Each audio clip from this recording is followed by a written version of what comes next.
Hi everyone, welcome back to my YouTube channel of ME Studies.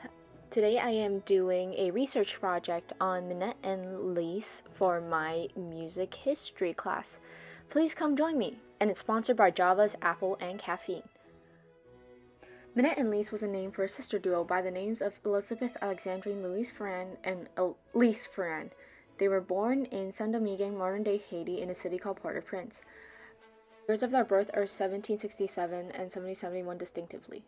Being a French colony, it was not uncommon for French directors to exploit the native actors and actresses such as Minette and Lise. Both of these sisters studied under someone called Madame Aquarius for boys' ballet, amongst other arts. The main theater they were part of was the Messapus Theater under the Port-au-Prince Comedy. Minette was the more well-known opera singer, and her first debut was acting as Isabelle in Isabelle and Gertrude, main role, not like your typical exotic portrayals of native people. However, this role was to be kept secret because of racial prejudices until the night of the performance. It was well documented that even she refused to play the derogatory roles. Minette herself was a mixed-race girl, her mom being an ex-enslaved woman and father being the enslaver. Lisa's career was not as elaborate as Minette's. However, she did have a few performances she was selected for, and some of these are actually more well-preserved than Minette's. She was nicknamed L'Amour de Mirabelais, which means the love of Mirabelais, which is a place in modern-day Haiti. They both participated in this said comedy. Though Minette embraced the French opera style of singing, she did not embrace the inhumane beliefs that the French colonizers had at the time, so that's why she refused to perform certain roles.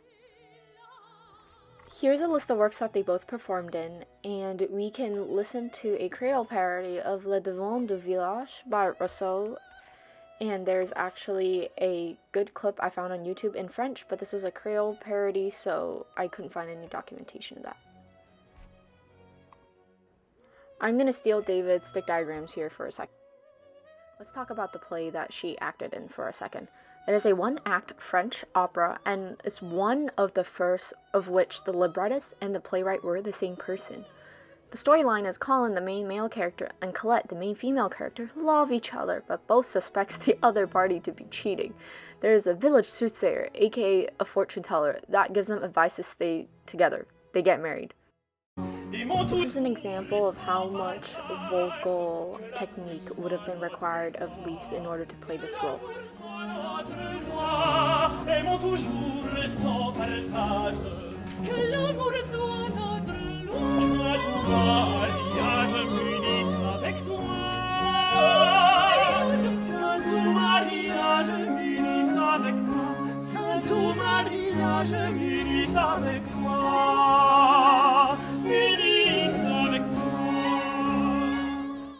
Their later life is lesser well known. The theater they performed in burned down in 1791 during the Haitian Revolution, and some suspect the sisters passed away during the revolution due to tuberculosis. However, an archival letter and program from the University of Michigan, which contains the correspondence of Alexander J. Dallas, which is one of the program directors at the time, and his letter to an unidentified recipient, talking about a play which had the character called Lisette in it. They also mention a woman with una buena cantora, which means a woman with a great voice.